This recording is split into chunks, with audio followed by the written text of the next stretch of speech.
Good evening and welcome to the Board of Selectmen's meeting for Tuesday, May 26, 2015. Please rise for the Pledge of Allegiance. Pledge allegiance to the flag of the United States of America, to the republic for which it stands, one nation, under God, indivisible, with liberty and justice for all.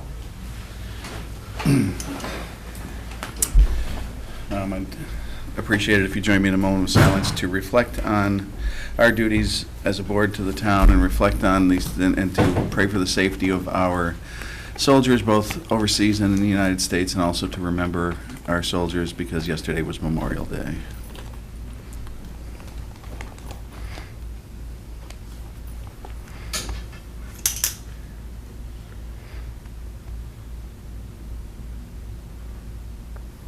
Thank you. In accordance with Mass General Law, I have to announce that this meeting is being recorded by East Long Meadow Cable Access and also by the Selectmen's Office, and I have to ask if anyone in our vast audience is recording also. Chris Gaudreau from the Reminder. Thanks, Chris. All right, we don't start our appointments for the interim town manager until 6:20, so maybe we can get through some of the old business and new business beforehand. Item 6 is there's a response from the superintendent of public works regarding the cost for a no dumping sign on the corner of Hunting Road and Allen Street. I guess there's been some issues. The person who lives at that address has complained about Christmas tree dumping and other dumping there, and as Hamden duly noted, it's not their property, so they won't pay for a sign. I guess Bob Parent said the cost of the sign is less than $100. I know I believe we'd given permission to, if I read this right, to allow them to put the sign in. Yeah, and I think we were asking to see if Hamden would kick in something. Right, and they won't. Not expecting that they would. Yeah. So. But you know what's going to happen, Paul, is people been putting those Christmas trees down there forever and ever. Yeah. And, you know, that's where the town picks them up, you know. So if you put a no dumping sign, does that give her more oomph to make the police do something? And Well, I think it keeps them from putting the signs there, I believe, is with the, keeps them from putting the trees there. yeah, 'cause she, I guess there's rubbish that's left behind with the trees as well as brush logs. And I guess she's been somehow getting some verbal abuse. Mm-hmm. And also was used as a dump all summer. People have dumped furniture, TVs, and other items. So I guess it's not just a Christmas tree issue. It's an issue of dumping in general. So I believe. Can I get one from my yard, too? No dumping sign? I live on the same street. Sure. I guess you got to apply. I pick trash up every morning.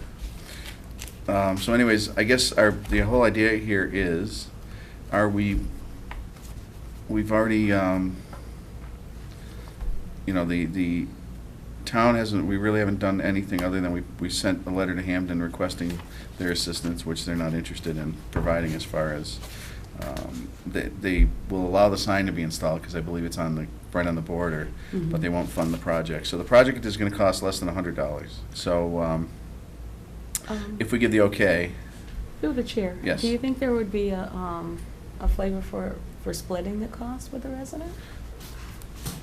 I don't know if we want to put the burden on the resident, because it's not, I mean, I don't know. I don't know if she, like I said, if we're talking $40 or $50 or something, I don't know if. That's true. If it's, because in theory, if the sign's less than $100, then we're looking at, I don't know what less than $100 means, but Mm-hmm. it's not really a big dollar amount, and if it's going to sort of keep the peace, I Mm-hmm. mean, I have no problem with, you know, having the town pick up the cost, especially if it's a I was just trying to burden make on it the a taxpayer. little more palatable, if just in case we do get a influx of people asking for those sort of signs. Mhm. It could get to be expensive. True. Hopefully, there's not a lot of people in town that have furniture and stuff dumped in the yards, Yeah. except for Billy. Well, Billy can handle that, so I don't have Billy a would take problem care with of it. it. Yes. All right, so I'd Give her like. some relief, you know. All right, so I guess I would like to propose a motion to allow the Department of Public Works to put up a no dumping sign, on the corner of Hunting and Allen. So moved. Is there a second? Second. Any further discussion? Mhm. Hearing none, all in favor? Aye. Aye. All right. We're going to table item 7. New business, Lions Club 2015 Distinguished Citizen of the Year Award recipient, Dr. Stephen Kessler. Award dinner Wednesday, which is tomorrow, May 27th, at Elmcrest Country Club. A social hour at 6, followed by dinner. Now, unless I'm mistaken, both of you are going, right? Yeah. Okay, so that'll be, thank you for representing the, because I can't make it. So thank you for representing the board at the And Lions Club. just so you know that I will be going to the hearing, so I won't be able to make the social hour. There's a hearing for the Charter Commission. I'll read everything for you. Okay. All right. That's mighty big of you. All right. I said the social hour. Oh. That's a lot of drinking, but I'm going to leave that one alone, too. All right. The Lions don't drink. Anyways, next item is LCAT summer interns. The recommendations from the LCAT director, Bella Kakoyanakis. Oh, my God. Thank you. And Nicholas Hansman are the two people that that Don has recommended. I don't know if you want to come up and say anything. Yeah, sure. No, Did that last name we good had the, no, he did it. He did very well with it. Yeah. What- I was we practicing, we believe gave me. her A a scholarship to the- right. And when I said her name, I said, and got caught on it. So, Yeah. they're both, will graduate. The weather cooperates Friday night. Okay, yeah. They both worked with me, really Nicholas, all 4 years of high school, Bella for 3. Bella's going to, I believe, SDCC for video communications. Okay. So, and Nicholas is actually interested in Mr. Quimby's line of work, networking, and Huh? but so our Westfield State interns have been great, but because the kids aren't on campus for the summer, Mhm.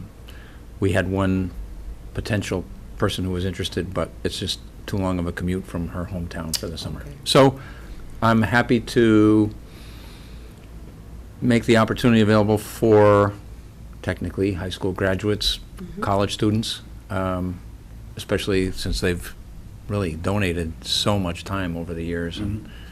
so that's my recommendation for the Okay. summer. Any questions or comments? I just want to No, say that name, I think good choice. Kakayakis. I get to say it again in a few minutes. So. Okay. Um, Kakoyanakis. Kakoyanakis. Yeah. I had it on film, Kakoyanakis. There you go. All right, I'd like to propose a motion to accept the 2 summer interns as proposed by Don Mackey. So moved. Second. Any further discussion? Hearing none, all in favor? Aye. Thank you very much. All right, thank you. Congratulations. Historical Commission, we have unfortunately a notice of resignation from Eleanor Seligman, who has been on the board for a number of years and has decided to step off the Historical Commission board. But on a brighter note, we have someone who was on the, I guess it's been sort of a part-timer, not actually on the commission, Lorraine Eastman, and she's requesting to be put on as a full-time person to actually replace Jim Davis, who passed away a while back, who was on the Historic Commission. So,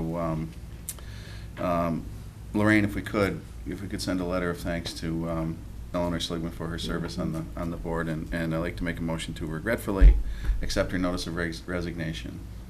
So move. Is there a second? Second. Any further discussion? Hearing none, all in favor? Aye. And also, I'd like to make a motion to approve Lorraine Eastman as a member of the Historical Commission. So moved. Is there a second? Second. Any further discussion? Mhm. Hearing none, all in favor? Aye. Great. Next item is a notification from the Recreation Director regarding the Kicks Country Bonfire. I believe this year it's August 29th. Last year it was a big hit, and they raised, I forgot how much they raised, but they raised the $5,000 for a couple, and I know it was the Council on Aging, Rec Department, and I believe Fire or something like that. They pay the police overtime. Yeah, they pay the police overtime. So they're just putting us on notice that this will be on August 29th, and we will be, at some point in the near future, having them come in and explain the process again, and then we will, we'll hopefully approve the whole process. But Yeah. and Through the chair. Yes. What do they do with that money? it was last year was donated to, I don't know exactly, it was the Council on Aging. It's all within the town, Oh, like okay. Rec, Council on Aging, and I know they paid the police overtime, and I believe, I don't know if anyone went to the fire department, I know that was part of To it. the fire, their union group there. Okay. So, yeah, it all comes back to the town, and it was a great event last year, it was a big crowd, it was far cry from the first year when we had almost a tornado-type atmosphere, and yeah. And we ended up in the school, and there were 40 people there, and it was really scary. It's not the music or anything, but just the weather. But it's when the weather's The great. music was really great. Yeah, when the weather works out, it's great. And I believe this is going to be their 4th year. Yeah, third or fourth. Yeah. So all right, and then just to be on alert, they're going to ask that any fees associated with the event be waived, but we'll get to that when they actually come to apply for the Yeah. fees. So there's nothing from the Board of Health tonight, and the next item is a thank you letter from Isabella Kakoyanakis. Kokoyanakis. Yeah, regarding a scholarship that her daughter got from the town. We might as well do the meetings, invitations, and reminders, because we still have You are 5 minutes before our so Skype. quick. He's ready enough for you guys. Is he? Okay, Okay, you doing meetings? Okay. yeah. Well, I think I saw on the meetings and invitations, one thing that I'll just drop, because we know that the Memorial Day is passed. Board of Selectmen meeting on Tuesday, June 9th at 6 PM in the Town Hall Hearing Room. And PVPC will have their 2015 annual meeting Thursday, June 11th at 6 PM in Hadley Farms Meeting House at 41 Russell Street in Hadley, RSVP by Monday, June 8th. And that's it. Okay, thank you. Everything in town council is, I believe, executive session, so, or almost everything, but we'll wait for him to get into that. So, with nothing else, it looks like it's on the docket here to do right now. We'll wait for Pete Donahue to do that, yeah. Just so get his expertise in. I don't know if that's probably not an executive session, but I just want him here for that, so. If the board's ready, I know we've got 5 candidates that we're interviewing for interim town administrator, and the first one is we're doing by Skype. And if you folks are ready, maybe we can get this. Do you need any time to set it up, or? He says he's ready already. Yeah, we'll start here. Yeah. What's that? Says ready. He's ready? Okay. Yeah. You guys ready? So Yeah. I'm starting, or No, you're I'm starting? starting. Yeah, I'll start. Okay, so you got 2. So I've got 1, 4. Yep, you got 2. Yeah. I've got 1, 4, and 7.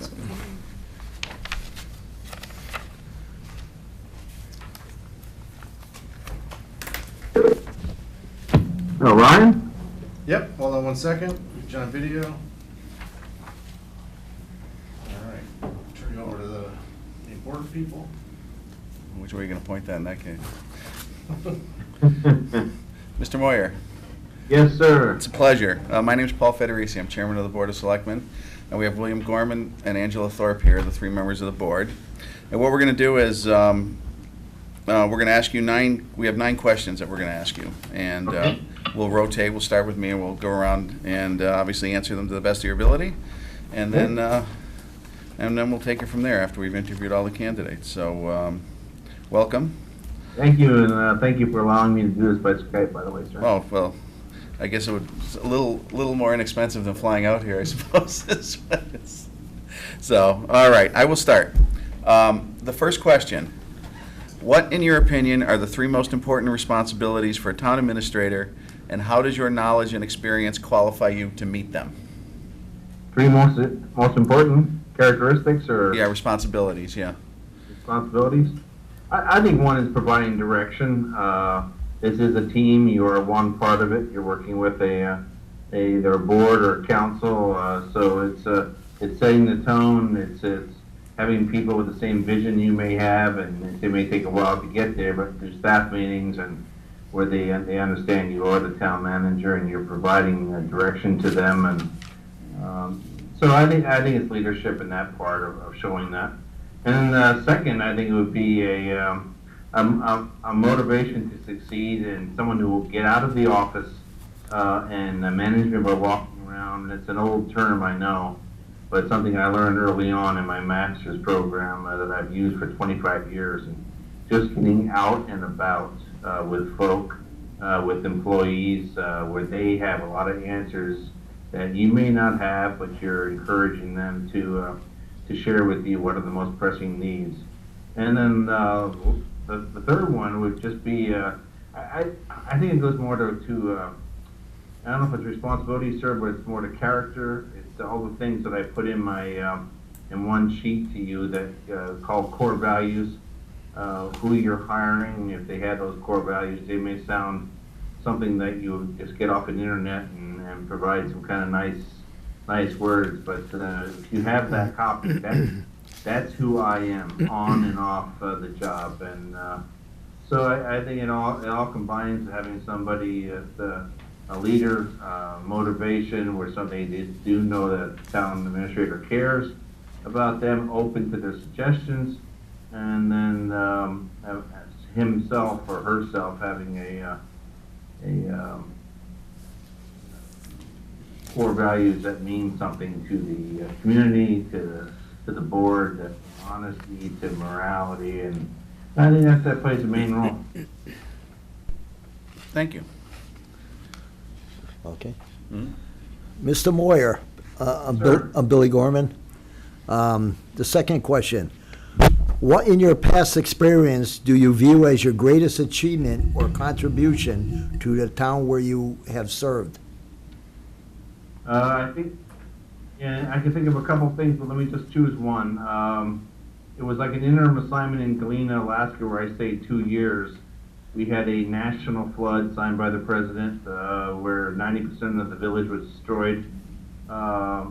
There, it took on more than just policies, procedures, and job descriptions and staff meetings, but then it took on some leadership as far as rebuilding that town and actually responding to the flood. And I'd encourage the board to look up the city of Galena, Alaska flood, and you'll see me there. Not that you get to see me, but exactly what was required. You work with the tribe, and you work with the council, and you work with the community, and all the volunteers that came in from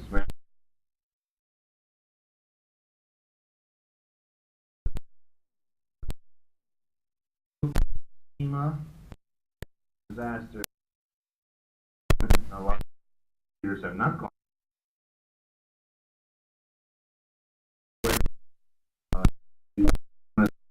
It's going. Bond's part of it, the rebuilding, it's quite a job, and that's probably my greatest feat so far, to be involved in that and have lifelong friends still to this day because of that. Okay, thank you very much.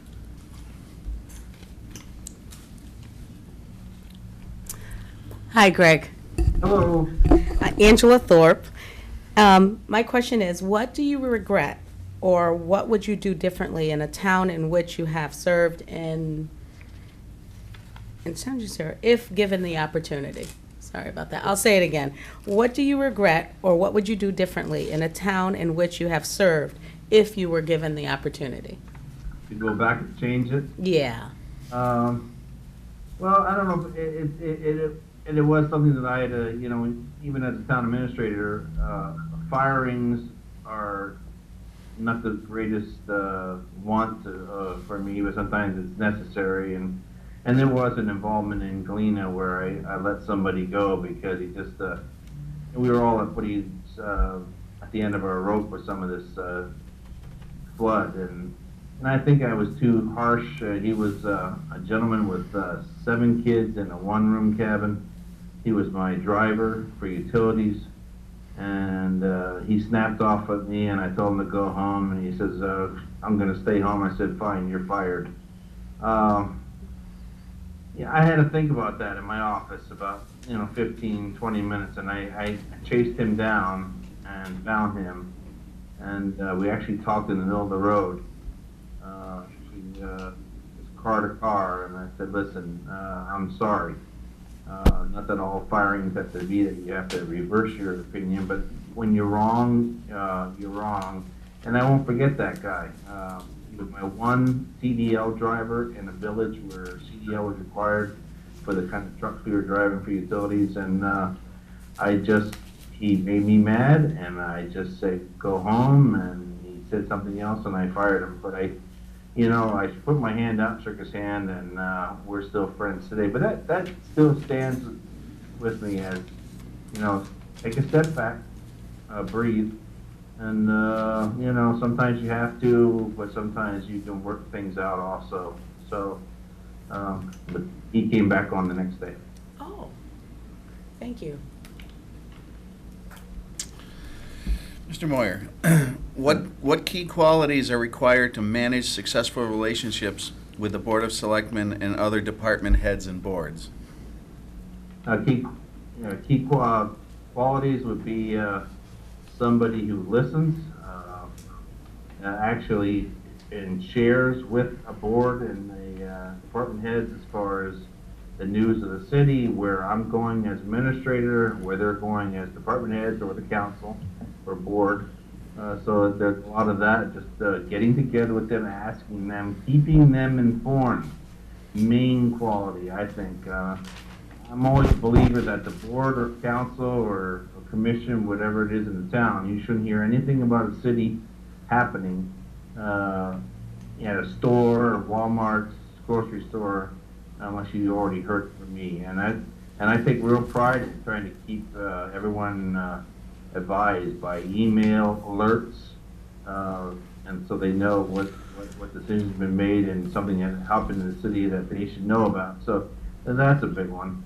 Another quality would be just, again, someone who's participatory manager. That's my leadership style is participation. I know you might have unions and there's contracts and that, and so you don't want to go beyond that when you do, but it's getting out with the folk. And I've known in Galena where I jumped in a hole, and you got to watch that because we weren't union there, and help them with a water leak. So it's you know, working with them. But from the council standpoint, it's just that you know that Greg will handle it. If there's any problem, Greg will tell you either what I did or where it's going, and they keep you informed on a regular basis. So I think just open communication is the biggest thing that you can have. And that goes, I've been in cities where they had no staff meetings, and that's extremely important. Weekly, where they report to me and I report to them what's going on out of my office. So I think that's critical. I work for the board. Board sets a policy. I would think just like any council would, and but I like to bounce it off on you, and I like to hear back from you on what you think. Thank you. Mr. Moyer, Billy Gorman again. Sure. Looking ahead, what trends, strategies, or developments should the town consider in terms of more efficient municipal management? Well, that goes back to my, you know, I was, you're talking about the town of East Longmeadow? Yes, sir. Let me just divert a little bit. When I went to Alaska, and the service sent me up there, when they trained us in general accounting office, they trained us to go into any organization, no matter what department it was, and look for efficiencies, look for improvements. And so when you're talking about this, I mean, I go down my list from common sense things to policies and you can see the gamut from all kinds of cities I've been in, but the policies that aren't written down, job descriptions that aren't being prepared, just you know, certain things in writing, evaluations not being done, and so when there's a problem, you go back in the personnel file and see that everything was hunky-dory, but you're trying to do some personnel action. So it's a lot of those basic management principles that any organization, any city, any town, village should have. And if they're not there, it will come back and bite you. And so, I mean, those things are let go most of the time, but, and again, a just good communication line with set meetings and seeing the city administrator on the job site when they can. Thank you. Hello again. What is it that attracts you to East Longmeadow, and what questions do you have about our town? Okay, what excited me about East Longmeadow was the interim city manager position. If you look at my resume, you can see, I mean, after coming out of city of Anchorage, where I spent 20-some years in various positions, from management analysis to assistant to city manager to, council director, was like a director over the city council, 11-member council, did that for 7 years. City clerk for a year and a half. By the way, I have so much appreciation for city clerks, more than you can think of. You be a city clerk and run an election with 230 some precincts. I mean, if you make a mistake, you'll find yourself somewhere in Mexico or someplace. But and then being the city ombudsman, so it's been a gamut of positions. Long Meadow, the interim excites me. It's something I think I'm very good at. It's somebody that can jump in with 2 feet, still do that, what I do for the last 25 years, and working with the employees, working with the board on what are the most pressing needs. Find out exactly what you have in mind for the interim period, because I know that the interim position is not to become permanent, and I like that. I love going in. I did a 3-month assignment in Bethel because they needed to hire 5 or 6 department heads. They all got fired because of nepotism and contracting problems. So that was that city's emphasis. But East Longmeadow, I think I like where it's located. I like the size, about 15,000 people. Something that I could do for, and again, I guess it goes with my next question. What do you see as the length of the interim period? That'd be one question. And that's a good question. Actually, what we're trying to do is nail down an interim person and then go through the process of looking for a permanent town administrator, which could take, I don't know what the town that our administrator went to. I think it took like 3-4 months at least. So A minimum of 3 or 4 months. So yeah. we'll be, so that's what we'd be looking at as far as an interim as it stands now. That motivates me. It really does for the position. That's why I'm applying. I enjoy those spots. I'm sure you're not like Bethel, Alaska, about a town of 5,800 people, where you let the police chief go, the city manager go, the human resources manager go, public works director, and I got to recruit and hire and try to get people to come to Bethel, Alaska, way out there in the boonies, I guess you could call it. It's just really, it's out, and trying to get people from Detroit, and I got my public works director and the city manager, and so I love the challenge. I mean, the challenge of being an interim, I think, is even more than just being the permanent administrator. And then the challenge of the employees too. That some would say, well, we're going to wait this guy out. He's only here for 3 months or 4 months or 5 months. I mean, he's putting his policy out, but nah, we don't have to. And there's a way to go through that with folk, and as long as the board has the board has the backing to the administrator, it works well. Not do something stupid and do something wild, but knowing you're the interim, but you're going to keep it and you're going to turn it over to either the next administrator, whoever she is or he is, and it's going to be in good shape. So the other thing would be, you asked about questions, would be what salary range are you looking at, as far as there was nothing in any of the ads or anything about that as far as a salary range. We would, yeah, it's negotiable, but we'd probably try to keep it to where our current administrator was, but it's competitive, Okay. We do have a couple more questions, if you don't mind. And if I could add really quick, before being so long in Alaska, I don't need medical insurance at all for any interim assignment. Alaska gave me permanent medical insurance for my wife and I for a lifetime. Maybe I should go there. Anyway, That's You a- should look into it. I don't know, the weather offset may not be worth it. Yeah. That's why, although I was wondering, you said you got your public, or I think it was Public Works Director from Detroit. Maybe Alaska is not a bad swap for Detroit in its current situation, so it's not. Look at your winter you had, so you have. Yes, I know, you're yes. absolutely Yes, right. we have no room to talk.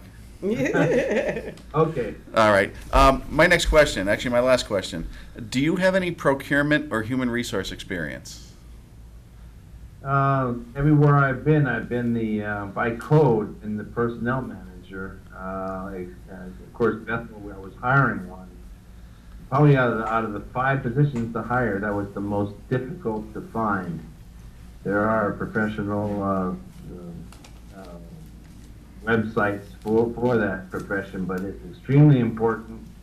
And but I've been the personnel manager for each of those cities as far as hire, fire, paperwork, setting them up with payroll, benefits, insurance. So it was part of the duty for me to be the personnel manager, human resource, whatever you want to call it.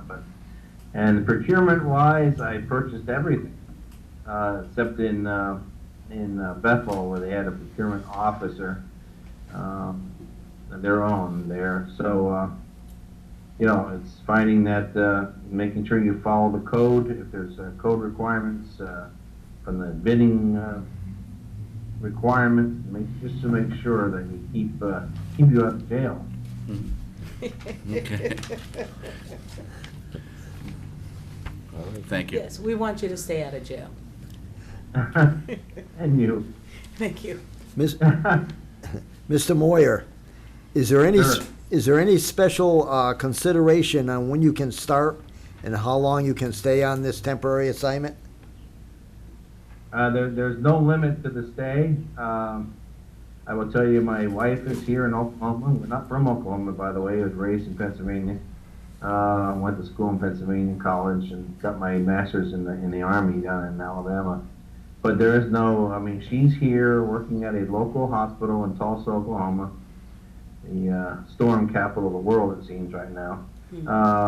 And the grandkids are a mile away, and there is absolutely no way I'm going to pull her away from the grandkids. So I go do my interim work. Galena was 2 years, and I went by myself.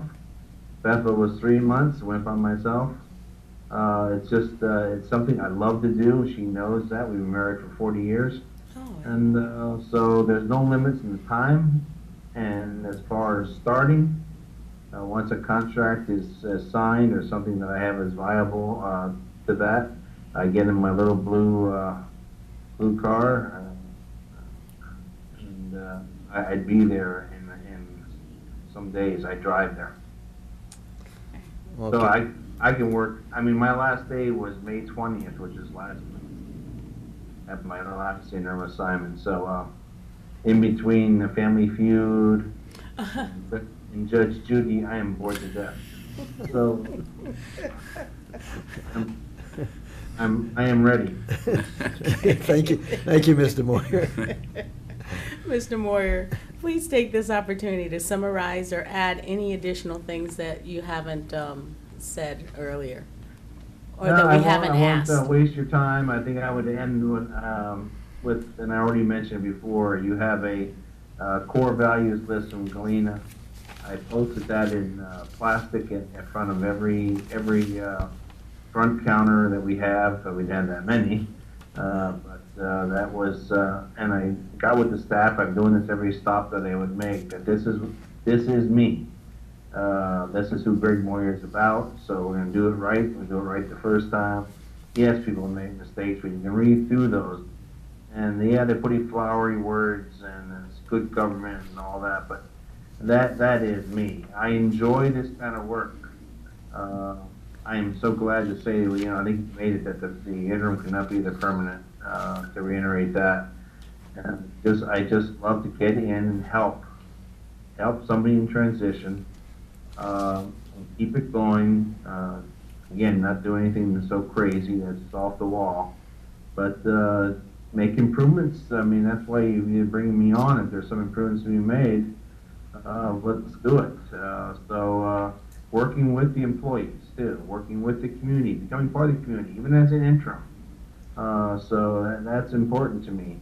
And then it's nothing that's to turn it over then and shake their hand and say, okay, it's yours and here's my number. If you ever need me, I'm always available. So that would be my summary, my friends. And I look forward to hearing from you and you making a decision down the road. I'm sure you're looking for that, but I don't know if this interim would help in your recruiting of the next man. You're going to use a consulting firm, or you can do it in-house. That's your decision, I know.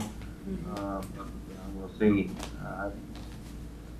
Great. It was such a pleasure to meet you. Yes, thank you very much. Well, thank you for letting me do this Skype. Thank you, Ryan, who set this up. I appreciate wherever he is off to the side. He's over to over the here. left. No problem. All right.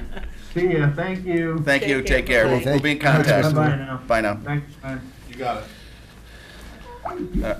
I would like to, I know Ryan has to do some taking down of some 2 equipment. minutes. Yeah, I'd like to make a motion for a 2-minute Yeah, recess. so moved. Is there a second? There is a second. All in favor? Aye. All right.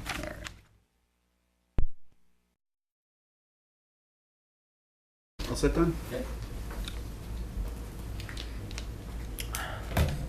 And we'll stick with I might as well start the question, We'll just keep with the way we were doing it? yeah. Okay. 1, 2, 3, yeah.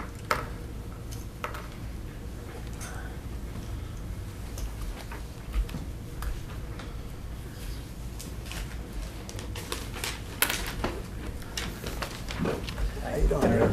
Billy Gorman. Nice to meet you. Hi. Hi, I'm Derek. Nice to meet you, sir. Angela Thorpe. How are you tonight? Very good. That's good. Thank you for, I believe you switched your schedule around to come in here. I know you had something else going on tonight, Yeah. so thank you for that. Yeah, no, absolutely. Thank you for inviting me. And what we're going to do is we have 9 questions, and we're going to start with me and then go here and here, and we're going to just each ask you 3 questions and Okay. in a rotating fashion, and then after that, after we've heard from everybody, we'll make our determinations and get back to all of you. Sure. Sounds great. Thank you. All right, I'll start.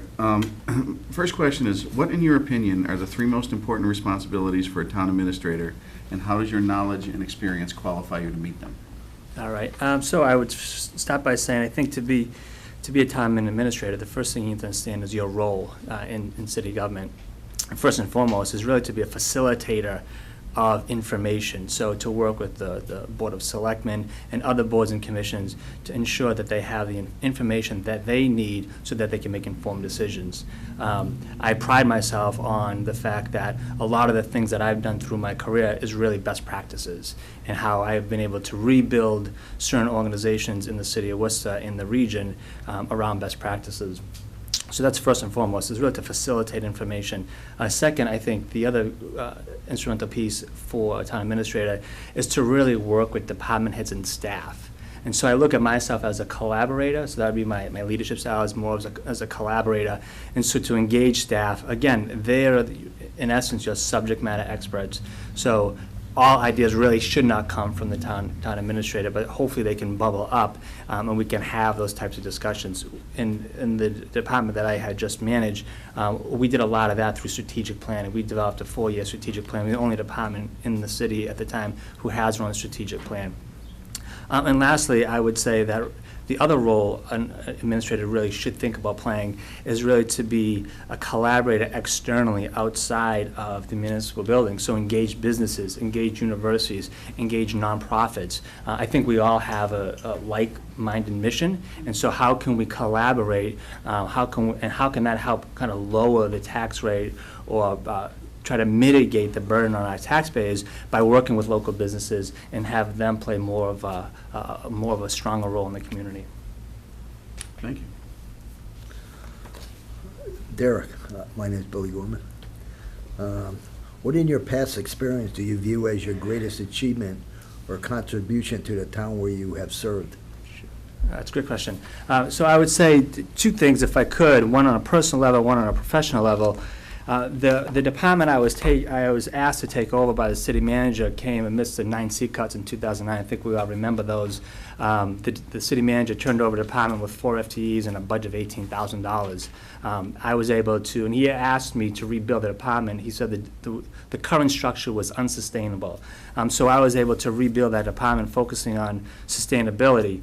So one of the first things I did is really think about how can we diversify the portfolio of revenue streams that come in. And if I could share with you, this is part of our strategic plans, FY14 budget, but it looks very similar. So my approach in thinking about how we could make a more sustainable organization was to, one, regionalize municipal services. So we did just that. I personally negotiated 6 intermunicipal agreements with 6 neighboring towns, ranging from populations of 7,500 all the way up to 38,000.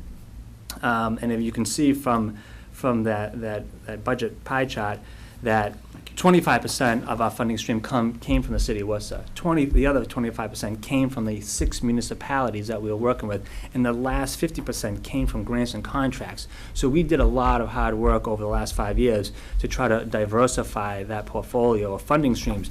So if 9 seat cuts were ever happen again today, I can assure you that we would be able to survive those 9 seat cuts. That department is now 25 FTEs. When I took it over, it was only 4 FTEs. And it's because of I think the creative ways that we're able to diversify. So that's what I really am proud of leaving the department, that I know that it's a very sustainable organization. Personally, a personal achievement was when I was appointed by Governor Patrick to the Public Health Council. And I think in large part the reason why I was appointed by Governor Patrick, because he noticed, his staff noticed all the great work that was coming out of the work that we were doing around regionalization, around developing community-wide strategic planning processes. And really that's what I do. I'm a planner by heart. I don't have an MPH, I have an MPA. Thank you very much. Thank you. Thank you, Derek. What do you regret, and what would tongue-tied much? What do you regret, and what would you do differently in a town in which you have served if you had the opportunity? So I would say one that stands out the most, as an administrator, I think that part of our job is to come up with ideas, to come up with solutions to problems that are in the community. And we had done just that. This was before City Council about a year ago. We had proposed a new ordinance change to the City Council. And I had worked very closely with the chair of the committee and others on the council that I thought were interested in our work. Where I failed is not engaging all 11. And what ended up happening is when we brought this ordinance change before the council, it was defeated, and it was defeated by one city council in particular who didn't have the proper information. And so what I learned from that is that in order to really move public policy forward, that if we're going to do it the correct way, is to engage our elected officials so they have all the information that they need to make that informed decision going forward. And I had failed to do that with one city council in particular.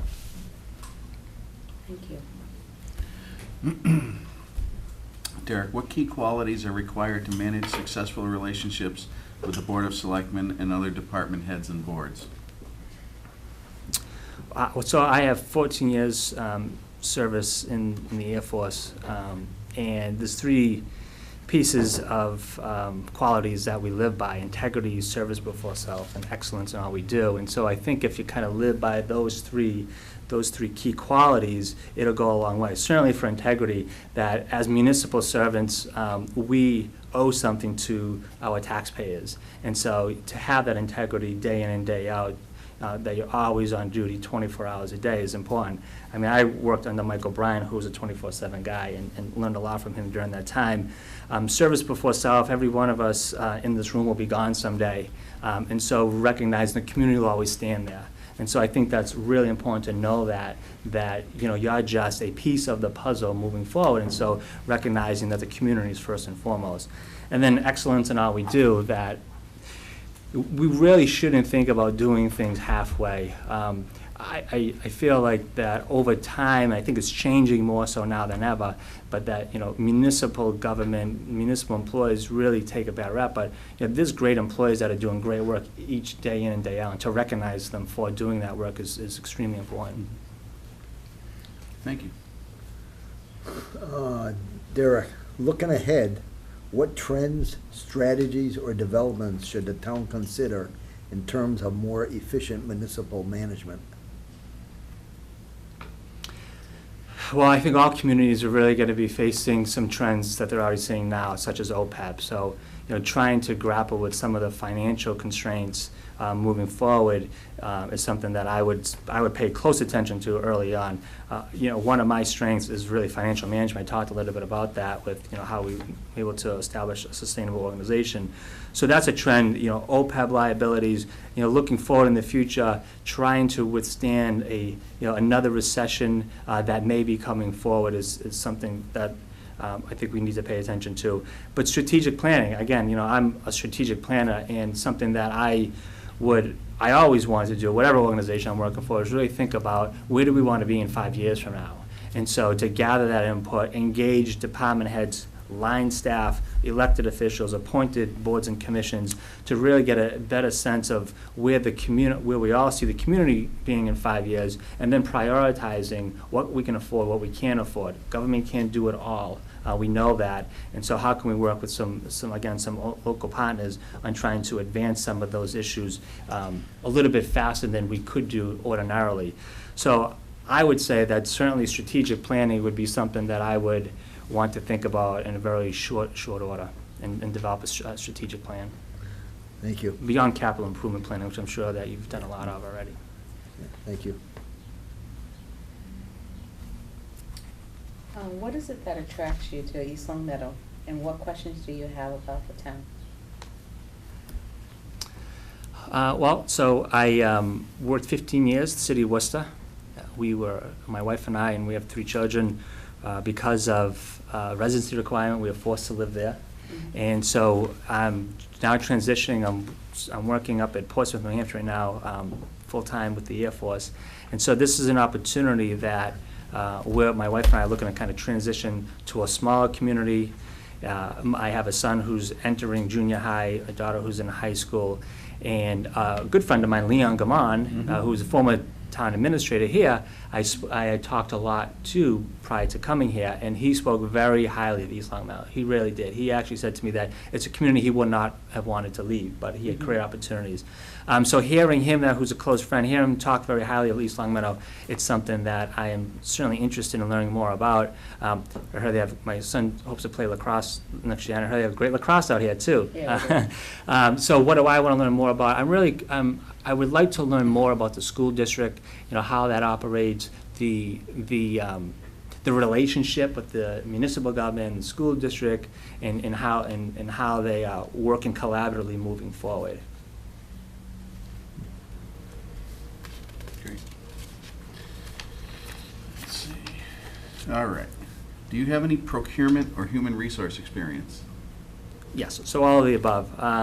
So as an executive manager in the city manager's cabinet level, it was my responsibility to not only manage the finances of the organization, but like I said, in 2009 we were down to 4 FTEs, we're at 25 FTEs now. I was solely responsible to hire and review the 21 FTEs that we hired during that time. So substantial experience with human resources, with dealing with problem employees, and taking them through the process. I can't say we've really had many problem employees, but and then as far as procurement, certainly working very closely with around Chapter 30B, and we had a procurement officer in the city. It was our role as department heads to draft the proposal and the specifications. His role primarily was to kind of disseminate that, receive the bids. We would open them together, we'd review the bids together, and then we would select a candidate from there. Thank you. Derek, is there any special consideration on when you can start and how long you can stay on this temporary assignment? There's no special considerations at this time. Right now, I'm working, again, like I mentioned earlier, I'm working full-time with the National Guard, and, at any moment, I can speak with my commander and have a conversation. So I'd probably need like less than a week's notice. And the second part, how long can you stay at this temporary assignment? I can say as long as the elected officials want me here. Okay, thank you. Brian, we want you to take this opportunity to tell us anything that we were not asked and you think that we need to know about you, and then just summarize. Sure, great, thank you. So again, thank you for the opportunity to be here. I am extremely interested in something like this. I believe that I have the ability and the kind of the creative thinking that a lot of other municipal managers may not have the opportunity to do. I was given a lot of flexibility and creativity in the city was to regionalizing our public health services throughout central Massachusetts. I would also add that part of my resume is that I was public information officer as well for the department, and also served 2 years as the ADA coordinator as well. So have the experience with the American Disabilities Act as well. So I guess I would end that, I'm really, I am very tenacious when I think about like my responsibilities to the taxpayers, and to my detriment to a certain degree, I've always been carrying my phone with me, and we're on vacation and things of that nature, and it certainly interferes in family time. But I really feel like if given the opportunity, and even in the past, like this is something that I don't take lightly, and that I really do appreciate having that opportunity to work in municipal government. And so I would say that if you think about the work that we've been able to do, being data-driven, so let data drive our priorities is extremely important. Use measures and metrics to measure how we progress. So oftentimes in government, we talk a lot and we say a lot of things that we want to do, but we really aren't able to measure how effective we are down the road. And we've been able to do that in some of the work in the past at my prior department. And then again, I would say that lastly is really to be, my role is to engage community partnerships. We had great success with universities and colleges in central Massachusetts, engaging them and allowing them to help us kind of move the issues forward with their faculty. So not just having student interns, but really, with their faculty, because again, why not? It's happened to some of the best and the brightest in the region. So those are some of the things that, I am particularly interested in doing. Having worked 2 years in public works, I truly understand stormwater systems, water infrastructure, sewer infrastructure, and so I believe that I have a very broad understanding. Oh, and then I had served 2 years being the point of contact for a multi-million-dollar federal emergency management grant that the city had. So really had an opportunity to engage public safety, engage the healthcare system, first responder system. So I have a great knowledge of how that system works and how we all come together. In today's day and age, as you all know, whether it's a snowstorm or an ice storm, hurricane, we're always dealing with these types of events. So having a lot of experience doing that as well. And so lastly, I would just end that, I would appreciate any opportunity to serve the town of East Longmeadow for however long, whether it's an interim role or a long-term role. I really believe that we can do some great things moving forward. Great. Thank you very much. Thank you. We'll be reviewing all the candidates and we'll be getting back to you. Great, thank you. Pleasure meeting you. Thank you.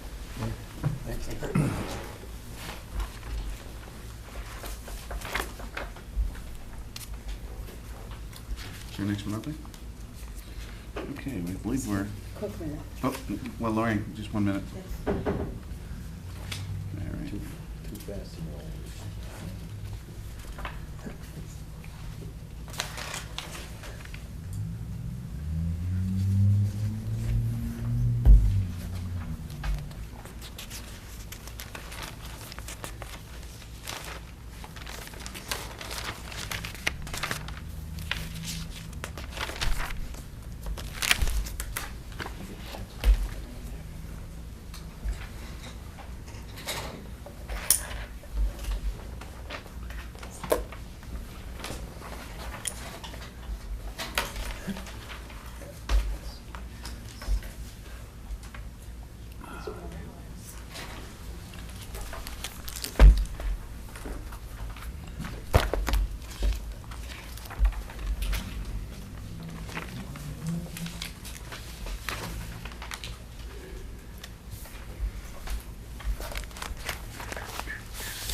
Where do you go, Lorraine? Go ahead, Mary.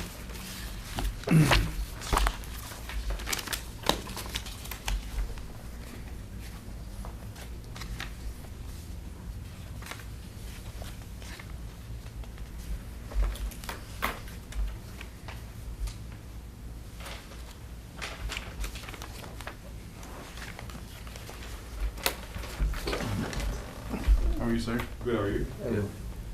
Bill, you on Willie, nice to meet you. Paul Federici, nice to meet you, Willie. Nice to meet you. Hi, Willie. Ouch. Sorry, you can't reach that far. Angela Thorpe. Willie, nice to meet you. Nice to meet you. How are you tonight? Great, thank you. That's good. Are you seated? Please have a Yes, seat. please. Okay,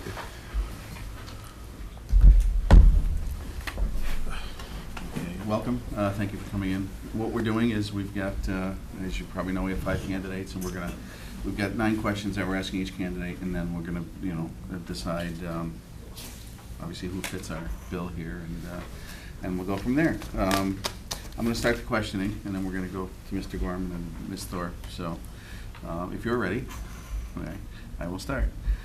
First question: what, in your opinion, are the 3 most important responsibilities for a town administrator, and how does your knowledge and experience qualify you to meet them? I think the primary responsibility of a town administrator is to communicate difficult objectives to the layman.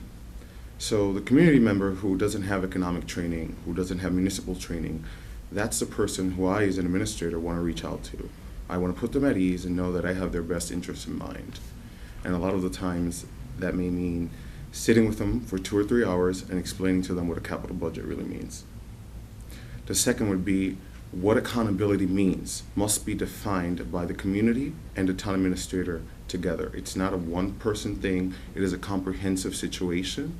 And when you're put in the mix, you have to have an open mind and be willing to compromise in terms of you're just not always going to be right. Mm-hmm. Okay. Lastly, knowing how to ask for help. If you do not know how to ask for help, you will fail because you can't please everybody. My experiences in city management most recently really taught me how to ask for help. And I would like to be able to bring that to East Long Meadow. Great, thank you. Willie, what in your past experience do you view as your greatest achievement or contribution to a town where you have served? Hudson, Iowa was in a situation where tenants can come in and live on a renter's kind of basis and leave without paying their bills and not being pursued for those bills. There's a program by the Department of Accounting Services and Secretarial Services in the state of Iowa, and I was successful in enrolling the town of Hudson in that program so that they can then collect on those defaulted debts. And that was important because that was a $4 million city.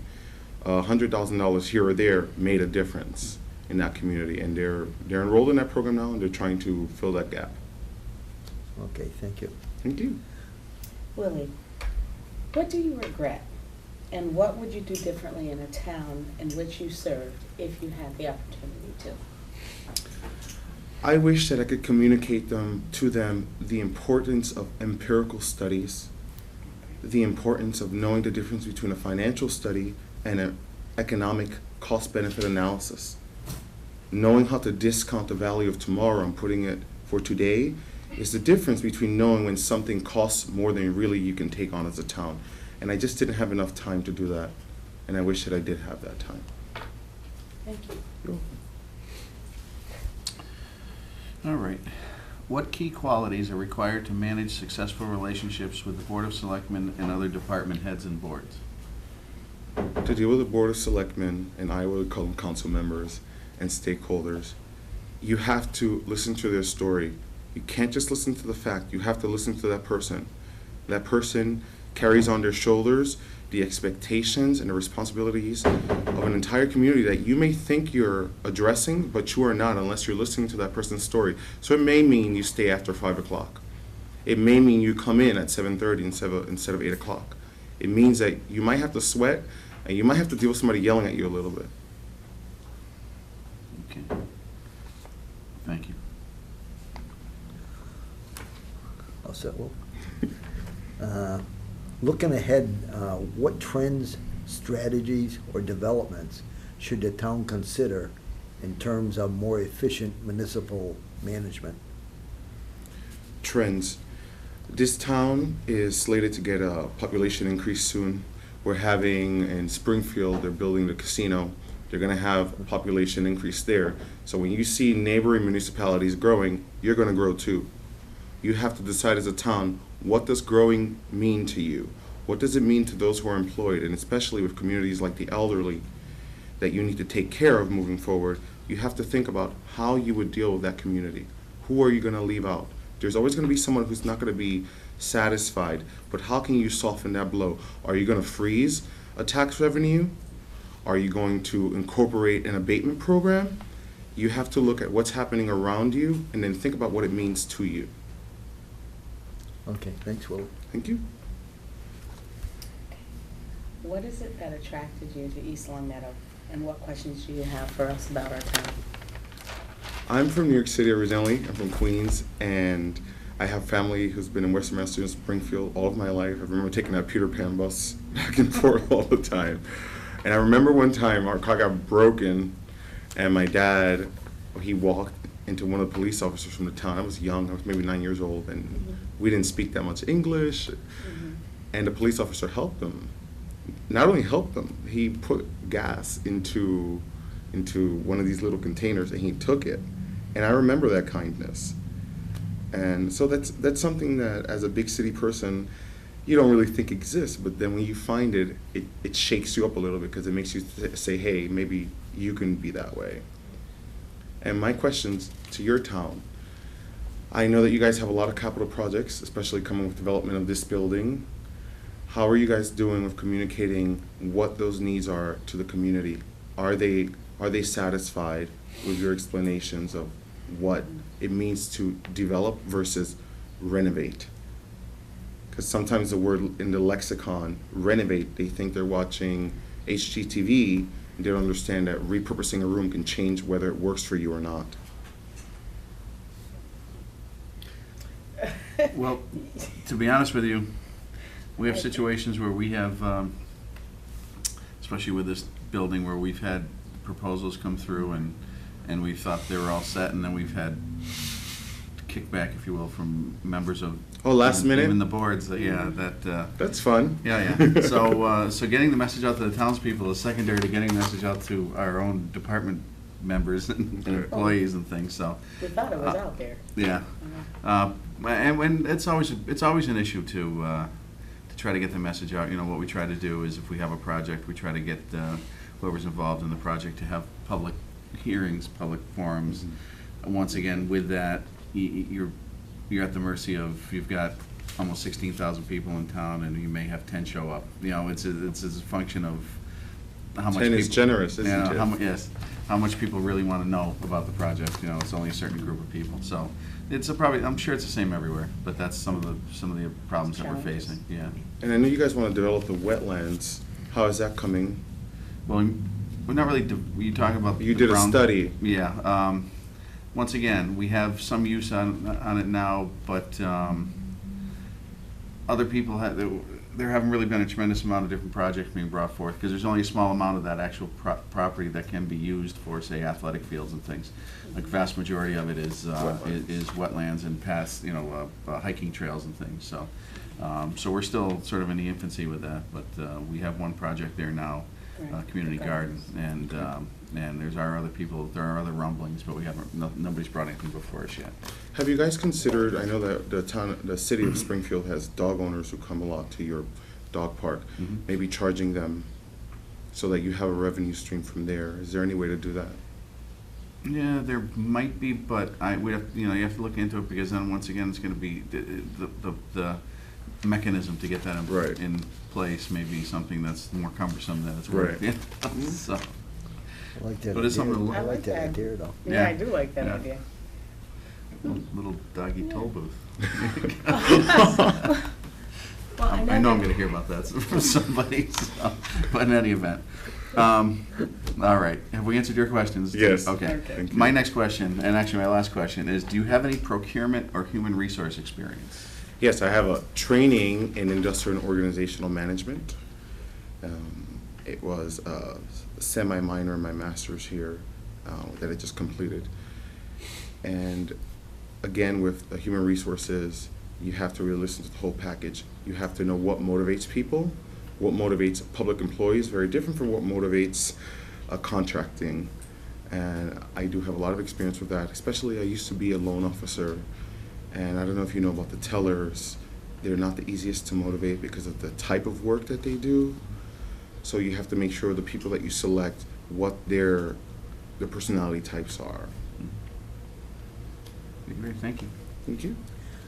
The last question from me, Willie. Is there any special consideration when you can start and how long you can stay on the temporary assignment? Temporary is relative, huh? Well, I would like to start pretty soon because I see that the town is moving fast and I like to be part of that so I don't have to play catch up for a very, very long time. I know you guys want the person to hit the ground running and I want to be able to run as fast as you need me to. And I can see myself in Massachusetts for another 6 years. So you could start right away? Yes, Okay, thank you. you're welcome.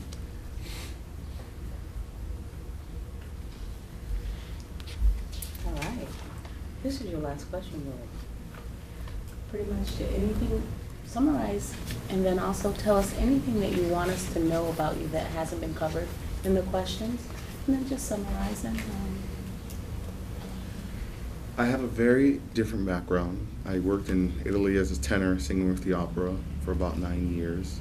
I have an artistic sensibility, and I try to be pragmatic about the way I think. That said, at the center of me is not wanting to let people be hurt by what they don't know.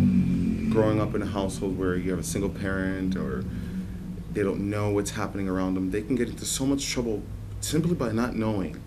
And I would like to be able to protect the public interest in that. That's why I went to get a master's in public policy, because I don't like people falling by the wayside because nobody took the time to just explain to them something. Sometimes people are upset, they don't even know why they're upset. Even with a master's, that happens. So I would like to be able to not let people down. Great. Thank you. Thank you very much. Must have been fascinating touring Italy and singing. Yeah, I was in Bologna, and with the touring company, I went kind of all over the world. Cool. Good for you. All right, what we're going to do is we're going to obviously go through all the candidates and we're going to review them and we will get back to you one way or the other. Thank you guys for your All right, time. thank you. Yeah, Have thank a you. great day. Thank Mr. Gordon? Yeah, thank Pleasure you. meeting you. Ladies? Mrs. Pope? Have a great day, guys. Thanks, you too. Thank you. Thank you.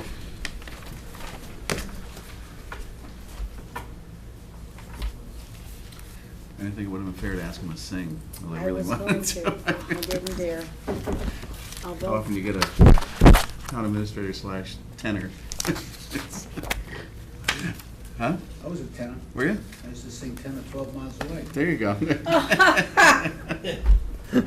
been to the Scow. But I'm but I'm bummed, yes. That's, I mean, I've been to the Scow in Milan. Yeah. It's magnificent. Yeah. The acoustics alone, fabulous. You were actually ahead. Oh, is our next candidate here? Oh, cool. When you folks are ready, we'll, That's Robin, right? yeah.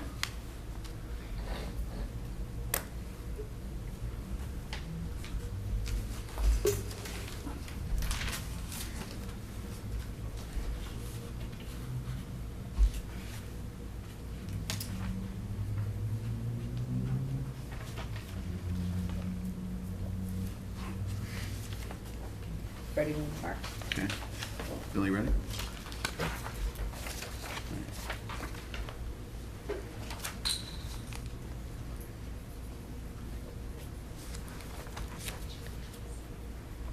Yeah. It's all right.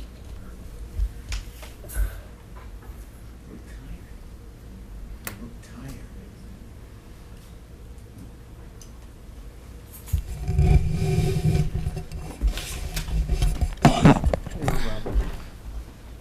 Billy Gorman. Nice to meet you. Robin. Paul Peters, nice to meet you. Hi, Robin. Angela Thorpe. Nice to meet you also. Yeah, How are you tonight? Very well. the head table. Did you have a good trip down from Vermont? I came from Westfield. Oh, well, that's I even just- easier. Yes. Okay. All right. Much easier. Yes. What we're going to do is we have 9 questions. Okay. And we'll start with me, and then we're going to each ask 3 questions, and then obviously from that we're going to make our decision, and we'll be getting back to you, and obviously be at ease, and we don't bite, and Much. if you're ready, Sure. I will start. Okay. Robin, what, in your opinion, are the 3 most important responsibilities for a town administrator, and how does your knowledge and experience qualify you to meet them? Well, I would say 3 most important things are watching out for the health, wealth, and welfare of your community. By communicating to your elected officials and to the public what needs to be communicated. If it's of an urgent matter, obviously taking those steps. If it's just a matter of getting information out to the public, using your media sources or your other resources that are available to you, such as social media, websites, that type of thing.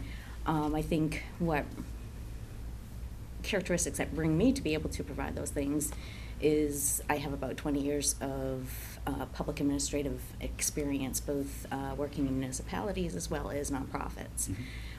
So I kind of know the world of government, but also how to work when you have very, very limited resources, as many nonprofits have. They kind of always are on the fence of Right. survival, and we were definitely that kind of nonprofit. So I think appreciating coming from that place has helped me as a manager, and I think my management experience brought a lot to the table working for a nonprofit, because I'm very strict. You only can do what you've been authorized to do.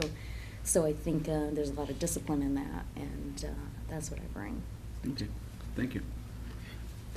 Robin, what in your past experience do you view as your greatest achievement or contribution to a town that you have served?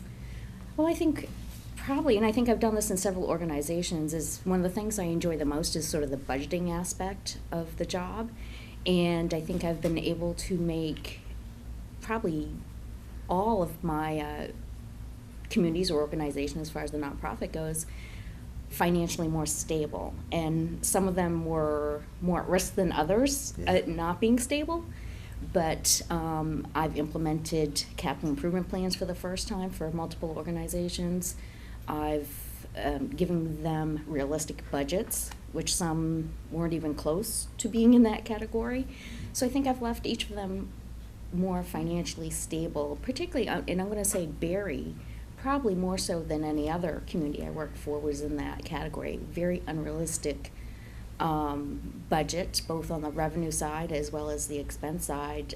Unknowingly, we were into the fiscal year, and there was basically $1 million deficit between overinflated revenues and the fact they passed a number and not a budget.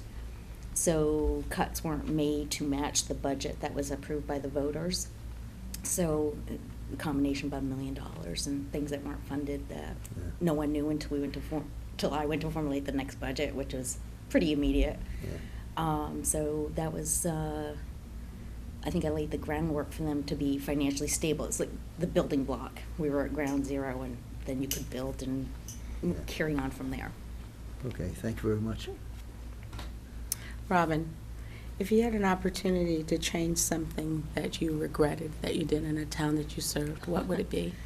Well, there was an incident that happened publicly at a meeting that I was not attending, and I handled it as I probably would have handled any other incident of its like if it was an employee.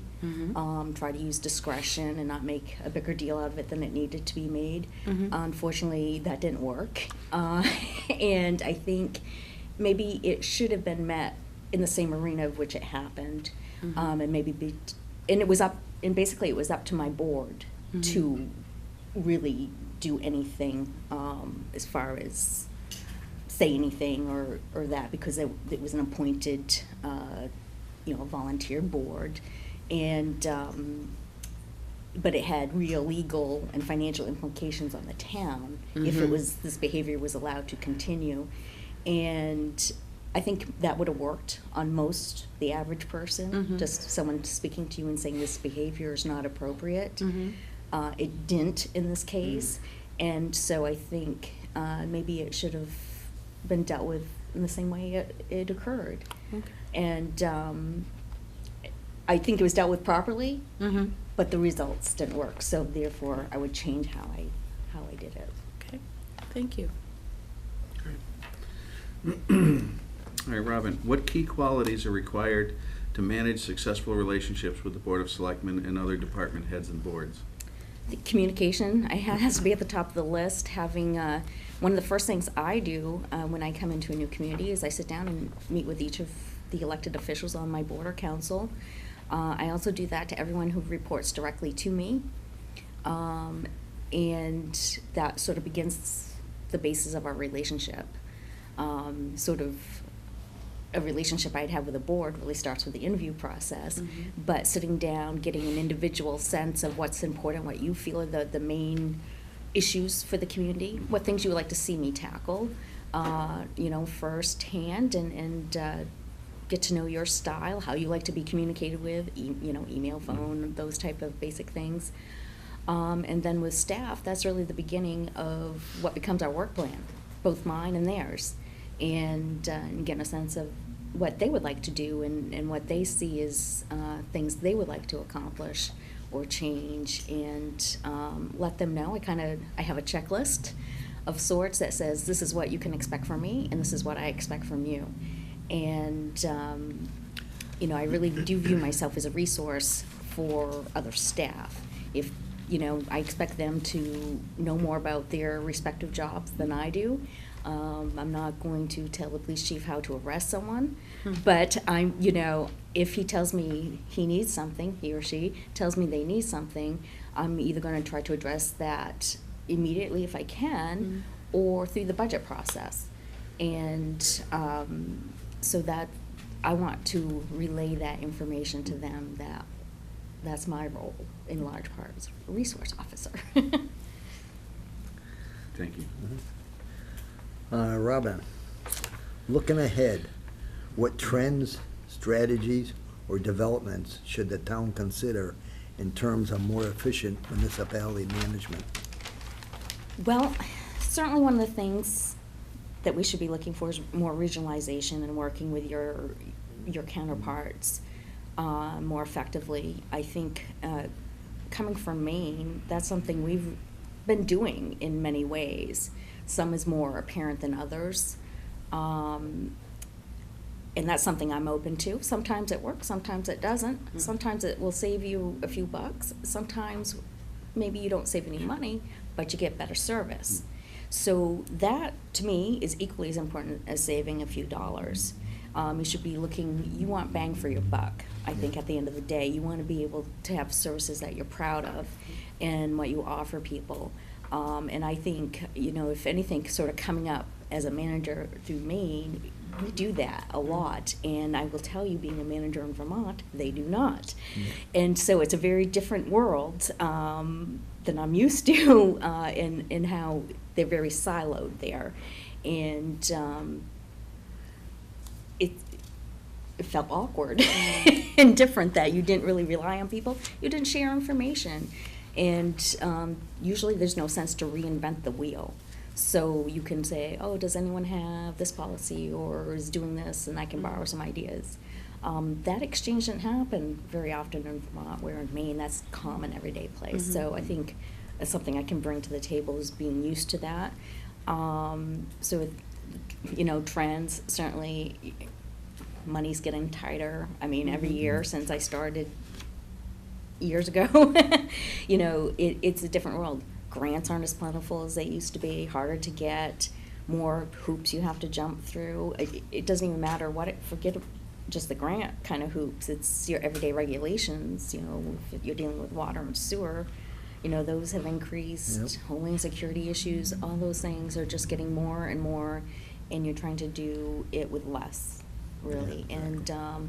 And the public's getting more and more vocal. And understandably. So I guess those are the trends I see. Yeah. And I hope I answered all the points that you had asked originally.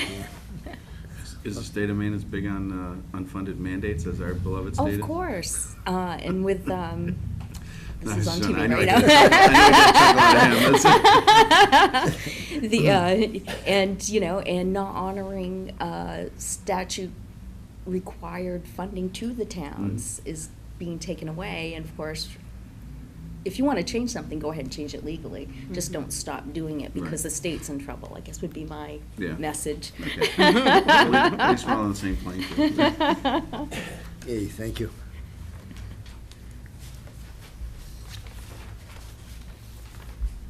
I'm sorry, what attracts you to East Long Meadow?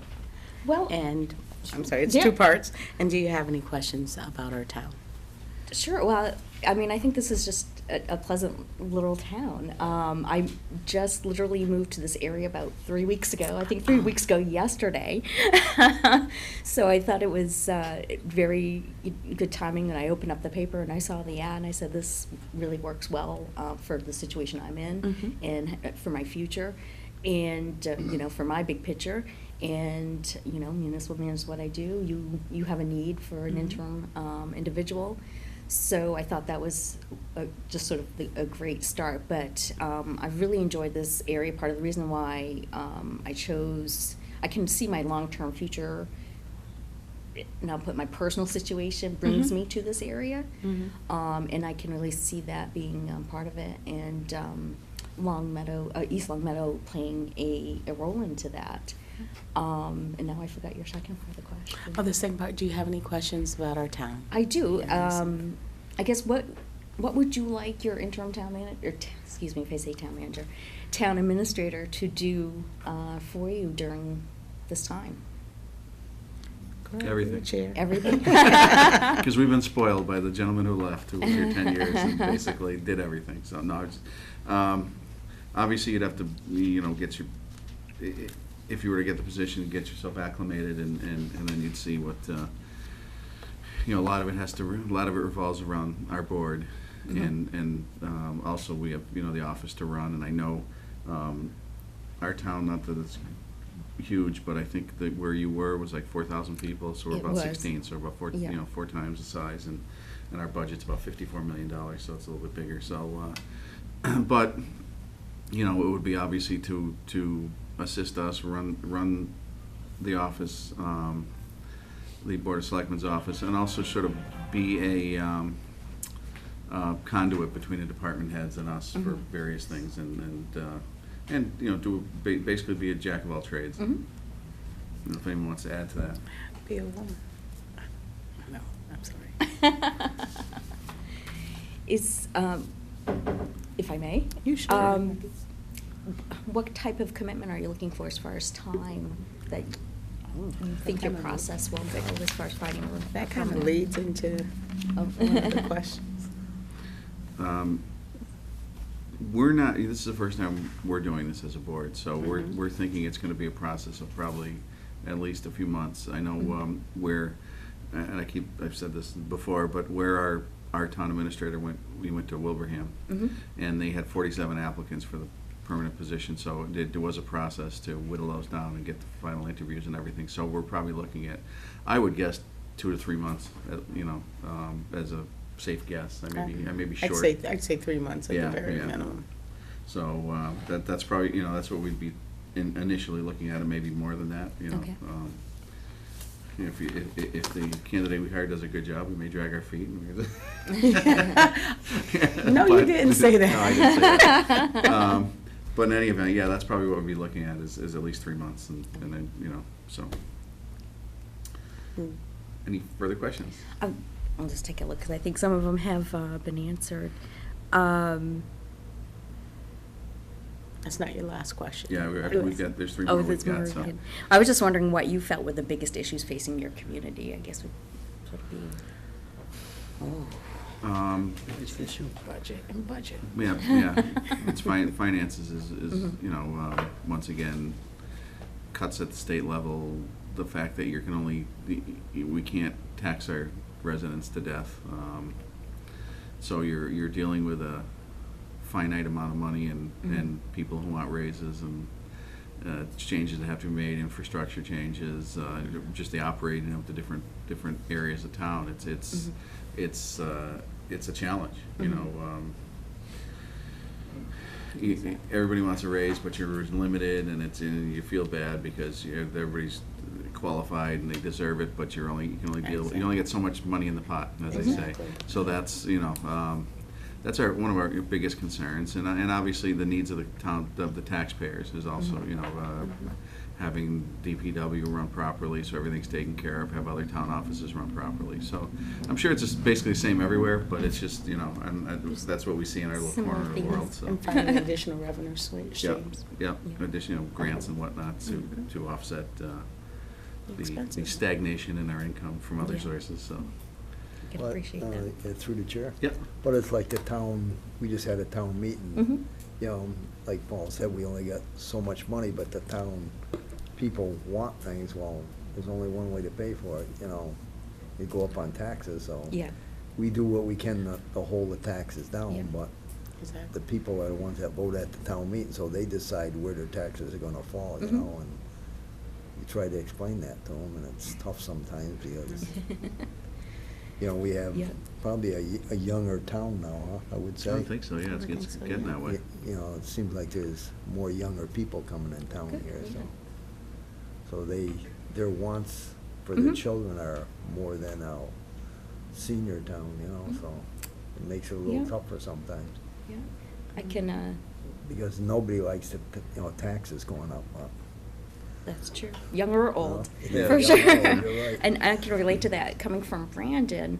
And I feel sometimes that, especially in Vermont, the population is a little bit deceptive because there are really no big, large communities in Vermont. And Brandon was a service center and used to be a major, had bigger employers than it does now, as a lot of communities do. But the drive to bring in a younger population was very strong in Brandon. But just like you were saying, people, young families, they want services and services that you don't always get in communities that are in Vermont. And it was that struggle. And Vermont in particular, it seems, and I know you can have this a little bit in Massachusetts, according to some of my friends and colleagues here, have difficulty passing budgets. And I just came this last year, Brandon passed everything, much to my surprise, all in the first vote, where last year it took us 5 votes to get a municipal budget. And we were well into the fiscal year. Barry has a big history of that. I think I was 4 votes, my first budget there. And they kind of had a couple years of reprieve, and they went right back to their old habits of taking multiple votes. And it takes its toll. It takes money away from other things that you could be doing, which is one of the bigger tolls, as well as that feeling of unsteadiness of what's going to happen, not knowing. So I can really relate to that, and we want our services. I mean, there's no doubt about it. There's certain things I look for that I want, don't always get when I've come to where I've lived, but, that's what I would want with my tax dollars. So I do understand people's needs. It's funny because in our town we have an appropriations committee which is appointed, and they are sort of like, even though they're an appointed board, they sort of like guide the purse strings.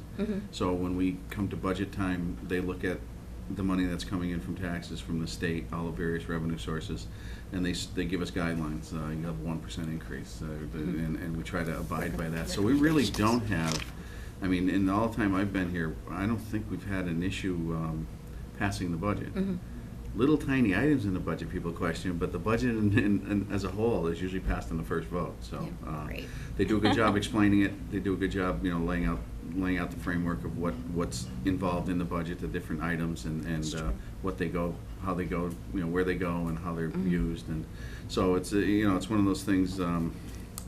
I guess when you're provided with enough information, it's a lot easier to to be able to pass something like a budget when people have a general idea of what it's being used for. So we're fortunate in that regard. It helps you make a better decision, Yeah, well, I'll stick up for us. I think we tried everything under the sun as far as communications, videos. We did everything we could and didn't do much different. Did the same thing this year. Mhm. And what I think it was a year of they saw good decisions being made during that year, and I think that's what helped. Mhm. Where they really came off some chaotic times Okay. to a little bit more stable. Mm. Stability, Mm-hmm. and I think that's what helped. Okay. Are your- I think I have a feeling that some of my questions might be answered Okay. coming right Yeah. up. All right. Do you, Um, my next question Yep. is, do you have any procurement or human resource experience? Yes, I would say that as far as HR goes, I've been, by default, if nothing else, the HR person in every organization since the mid-90s I've worked for. And I have union negotiation experience. It really runs the gamut on personnel things, and by default, I've always been the purchasing agent or the Okay. procurement agent, whatever you want to call it. I know it's more of a defined role here in Massachusetts, but it's something that, at the end of the day, always rested at my feet. So. And you must have, like Massachusetts does, certain requirements that you have to go through as far as procurement, the bidding process and whatnot, so. Well, it would be up to the individual community to adopt the policy that they Okay. wanted. Sometimes it's usually it's by a dollar figure Mhm. as to what process you need to go Right, through. But, okay. yeah. Good. Thank you. Okay. Robin, my last question. Okay. Is there any special consideration on when you can start and how long you can stay in this temporary assignment? In theory, I could start tomorrow. Okay, that's good. And right now, there is certainly no restrictions on my time as far as how long I could stay. I know, my understanding is that whoever accepts this position cannot apply for the permanent position. And, I come here knowing that and Yep. accept those rules. The only thing I guess I'd ask is that, give mutual notice if something changed. And my advice to you is what I think you're planning on doing anyway, which is to take your time, just determine what you want in your next town administrator, and look and go through the process and thoughtfully. And I would, doing what I do, I most certainly support that. And Okay. I'm glad to assist you in that in any way I can. All right, thank you. Robin, this is your last question. This is an opportunity for you to answer any questions or to provide any information that we haven't asked and the questions that you feel that is important for us to know about you, and to summarize. Sure. As I alluded to, I've been doing this for nearly 20 years now, and it's something I enjoy. I believe local government is really where it's at. I think Mhm. it's the most direct, government involvement we as citizens have. Mhm. They can come talk to you as elected officials. They can come talk to me as an administrator or manager, and that's something you can't usually do at any levels that are higher than us, easily anyway. And we provide the services that people see, even if they've sort of trickled down to being our responsibilities to provide those services. I take the responsibility that I'm given seriously. Mhm. I think there's probably nothing more flattering than being asked to come into someone's community and help them meet their goals and needs. And so I take that very seriously. And if given this opportunity, even though it's an interim position, I would carry on as if, this was my job, to do what needs to be done and not do the right thing. The one thing you can count on me doing is always doing the right thing, telling you what you need to know, good, bad, or ugly. Mhm. It may not be what you want to hear, and I will tell you there will be moments like that, I'm sure, but you will need to hear them in order for you to make decisions. And I will try to not just bring problems to you, but bring solutions and options to you, and a recommendation of how to proceed. And I think that's important for you to have. And that's actually one of my expectations I have for department heads. Don't just come and tell me your problem, come with some solutions. And if it's emergent, tell me, now so I know what's going on. And you can tell, it's all right to tell me, I'll get back to you in a bit with some options. But, timing is everything, and make sure I don't get blindsided, as well as I don't want you to be blindsided by anything. And I guess that's my promise to you, if you were to ask me to come here. Okay. Great. Thank you. Thank you very much. Thank We'll be you. reviewing our candidates, and we'll get back Okay. to you. In either case, we don't want to leave you hanging, so we'll be getting back to you, and we appreciate you coming in and taking interest in our town. Sure, thank you. All right. Maybe if I can ask, do you have just a timeline as to when you will be making a decision? Originally, I was hoping to do it sometime tonight, so, but we'll have to discuss that as a board. Okay, Because sure. I don't want to drag it out too long, but I also No. I want to make an informed decision, Exactly. so, Absolutely. all right. I would Very agree good. with you. Thank you. Mr. Chair. Thank you. It's nice meeting you. Nice meeting you, Robin. And welcome to Massachusetts. Thank you. I'm putting two and two together about the Westfield thing, so I'm figuring Yeah. that's where you're somewhere near, so, all right.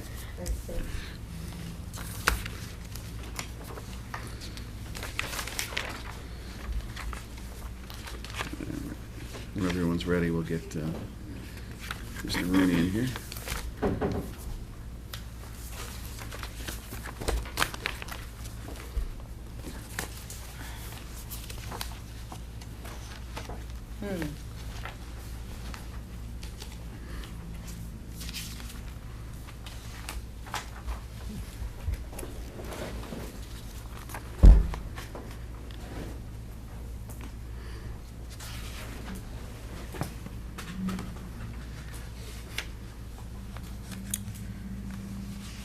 Through the chair, Yeah.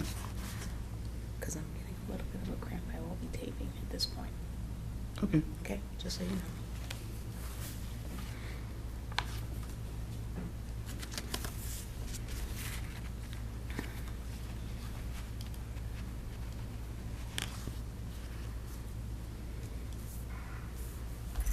Okay. All right.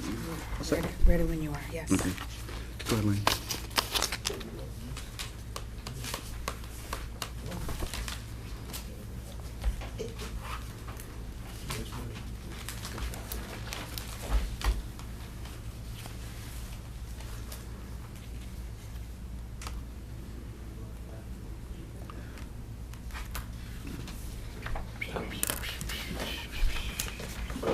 How you doing, Bob? How are you?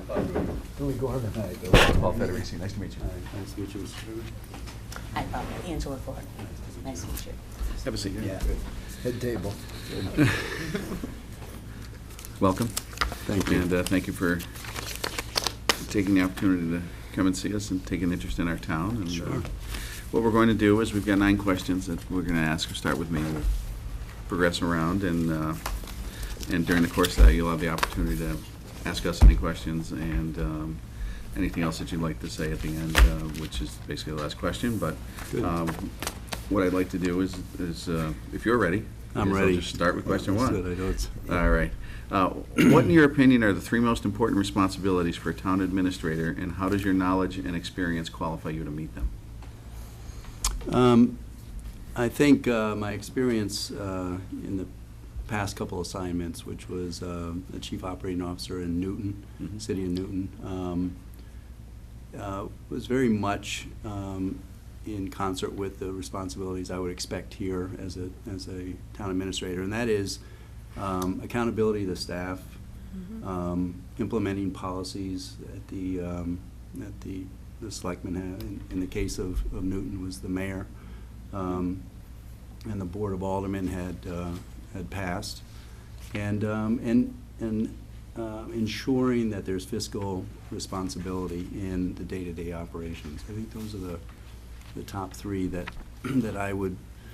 There are many more, but I think those are the main ones. Okay. Great, thank you. Bob, what in your past experience do you view as your greatest achievement or contribution to a town where you have served? It's a good question. Again, in the city of Newton, I had spent almost 12 years there, and then I had a short stint at the state. And so the reason I spent 12 years there was I just really enjoyed it, and we accomplished a lot. It was, there were some very aggressive goals, and the staffing, the chemistry of the staffing was such that we could, we say we're firing on all cylinders. We're really moving and able to work well with the unions and the Board of Aldermen. And Newton has the largest legislative body in the state Commonwealth.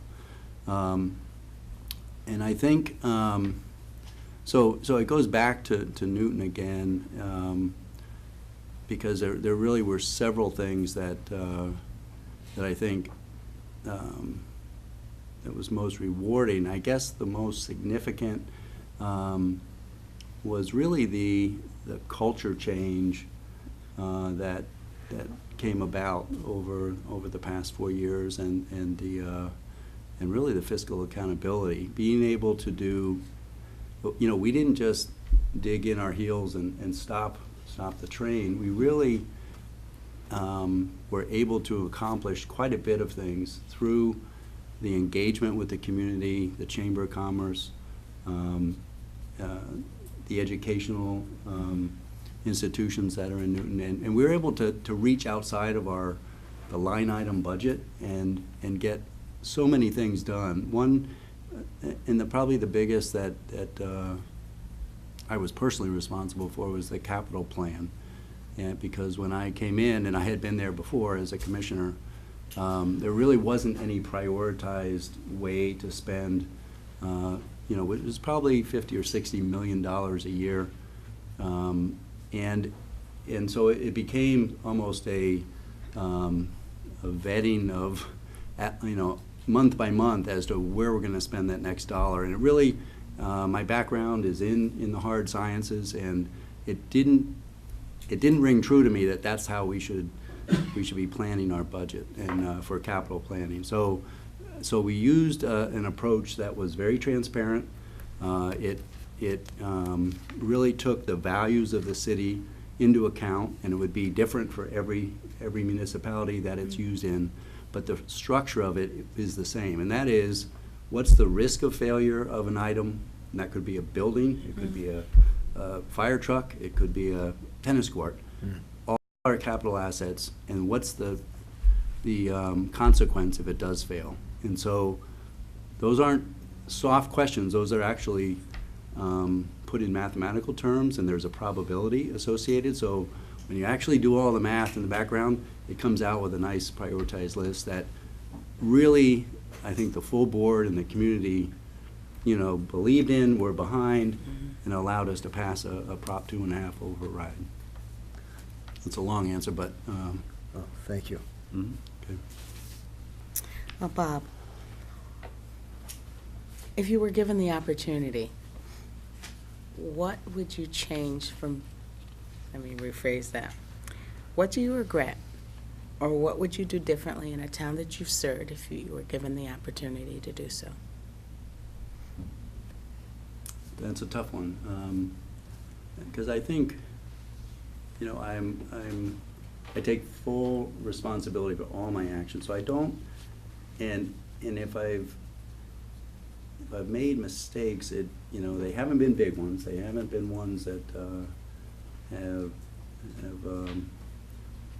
really been a game changer. And I think all of my mistakes, I learned something from them. So I guess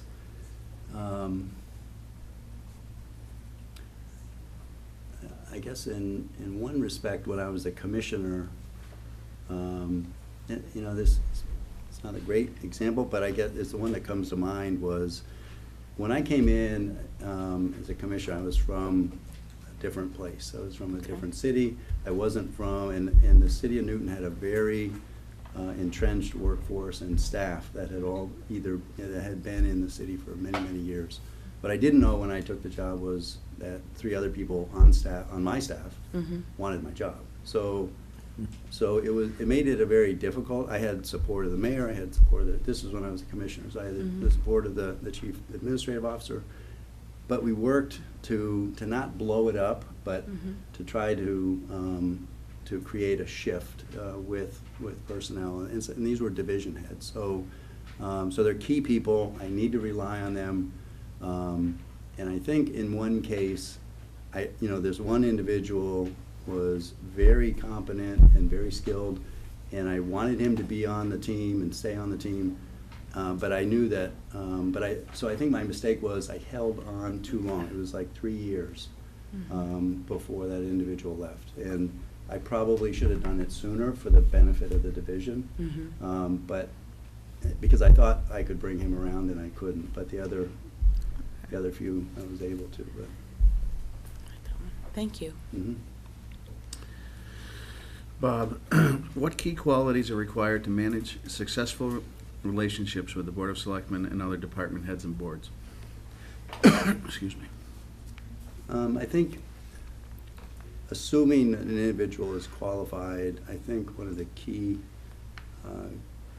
skills and abilities will be communication. I think the ability to communicate in a timely manner and in an accurate manner to both the staff and the board is critically important. And I think because sometimes decisions need to be made that are very critical, and I think that's probably the most important. And I feel that I'm very comfortable with how that network works, and with the commissions. And the last thing an elected official wants to do is hear from a constituent what the problem is and not know when it's significant that the administration doesn't know. So I think being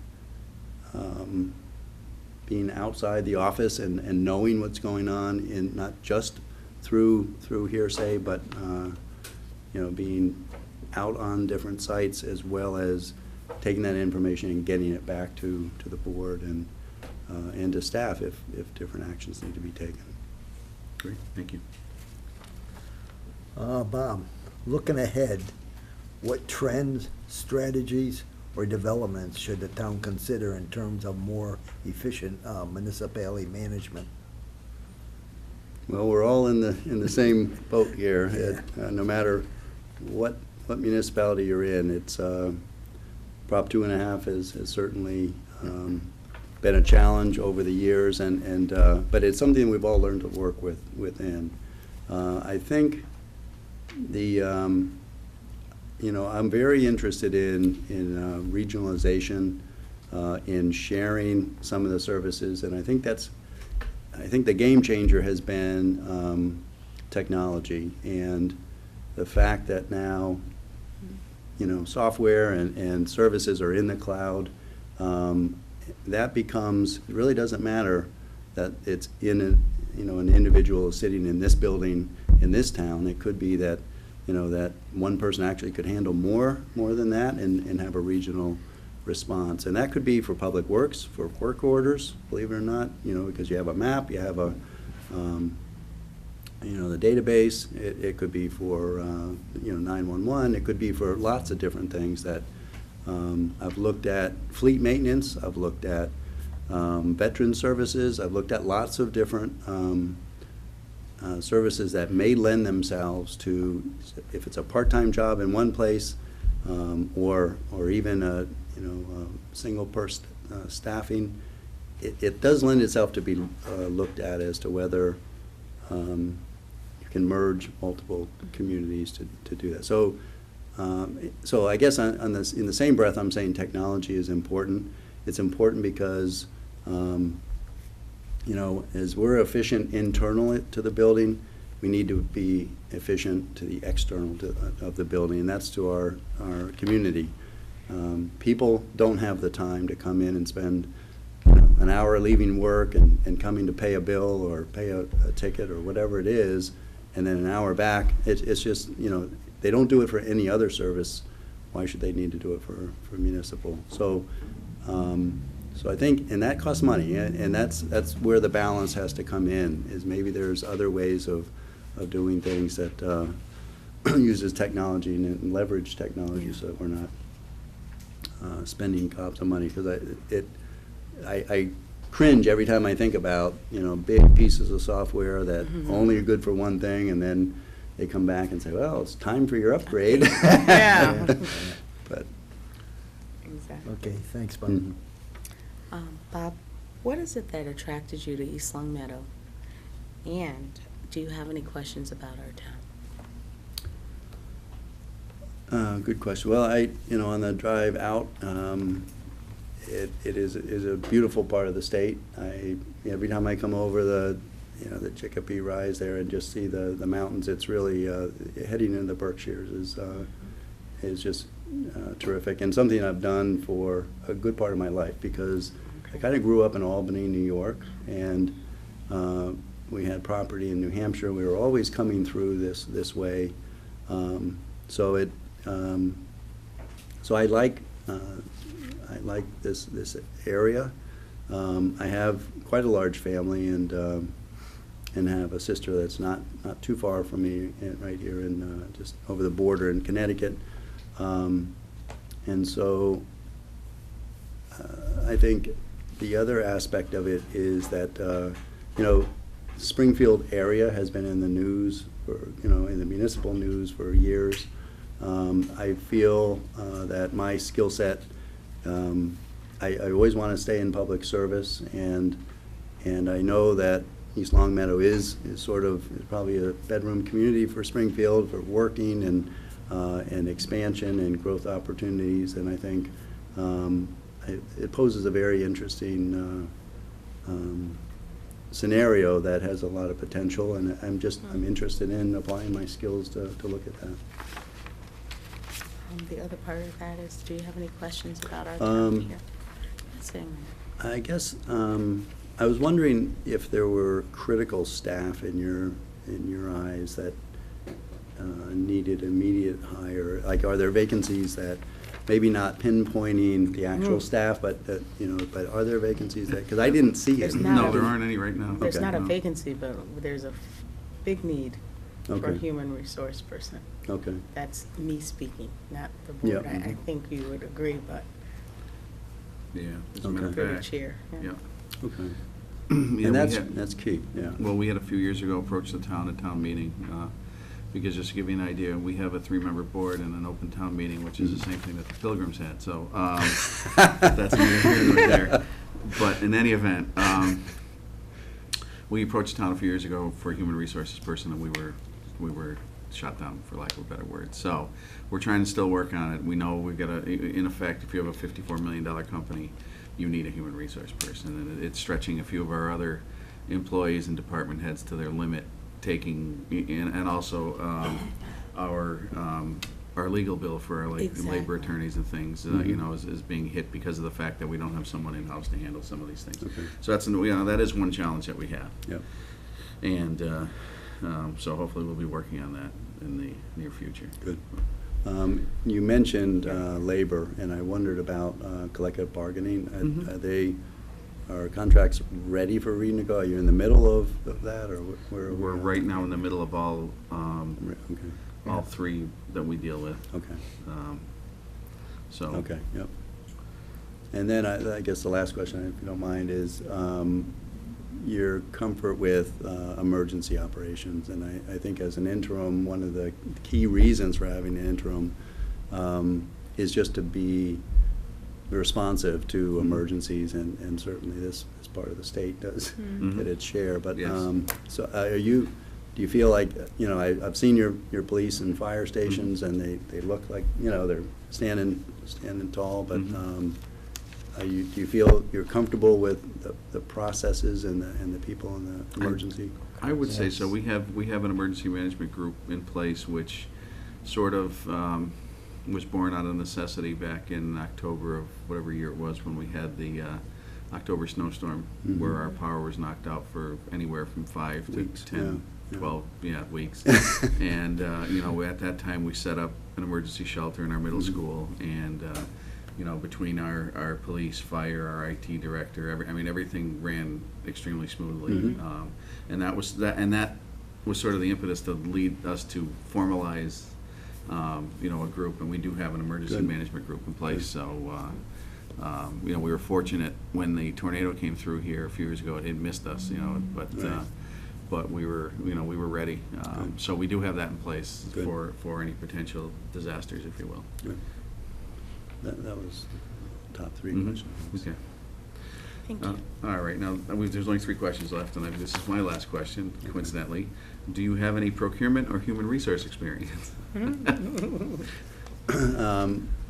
I think as a department head, we all get involved in human resources, and especially both at the bargaining table as well as in the hiring and maintaining and training and developing our subordinates. So I love human resource. I just think that's what makes an organization tick. If you get that right, then the rest, it makes it much, much easier. So I have not been an HR person, but I have done. I've worked very closely with our HR and legal department on all the personnel kind of issues. On collective on procurement, again in public works, part of the fiscal challenges came down to managing contracts and getting the best value for the dollar, and it wasn't always the cheapest, because you get the cheapest and then you have overruns for the next 3 years, and it ends up blowing up on you. So I was integrally involved in procurement operations and understand contracts and state laws and how to go about procuring both services as well as goods, at the best price we can afford. Okay. Thank you. Last question from me, Bob. Mhm. Is there any special consideration on when you can start, or how long you can stay at this temporary assignment? I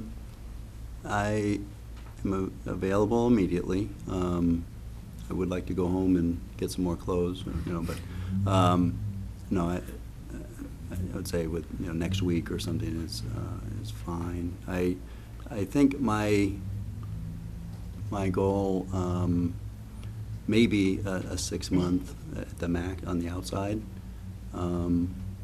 My understanding is you don't want an interim that becomes the permanent, is Right. my understanding. So that would be at the very outside. I wouldn't suspect that would take that long for a replacement, but it's a not later than 6 months. So.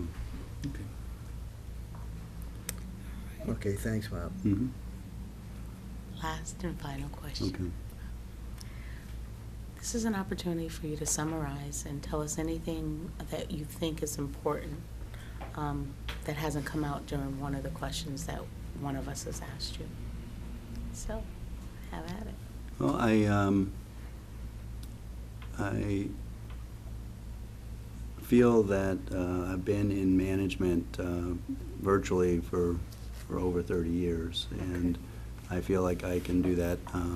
I like it, and I feel like I do it well.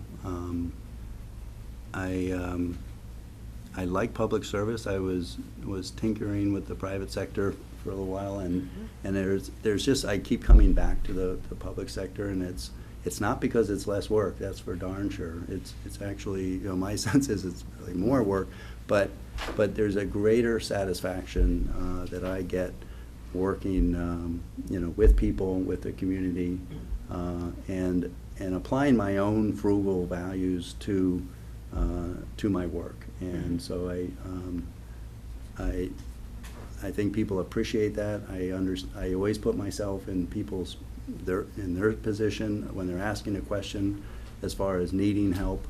And so I think responsiveness is very important to people, because that's what I would expect from it. If you don't hear back on your phone call for a week or plus, you feel like somebody's asleep at the wheel. And so I just feel those kind of things I enjoy doing, so to me, it's not work. It actually is something I very much will continue to pursue.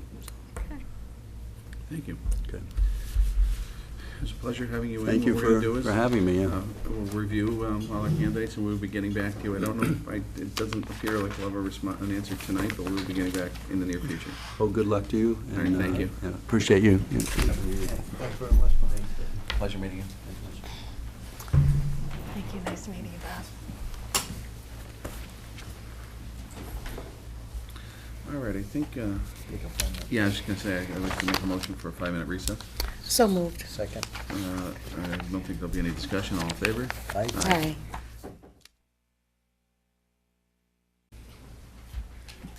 We are back in session, and the only items we have left are town council. Yay. We're in trouble now. Well, you can bring it with you. I've had about 16 of them, so you can watch me explode. Oh, you say?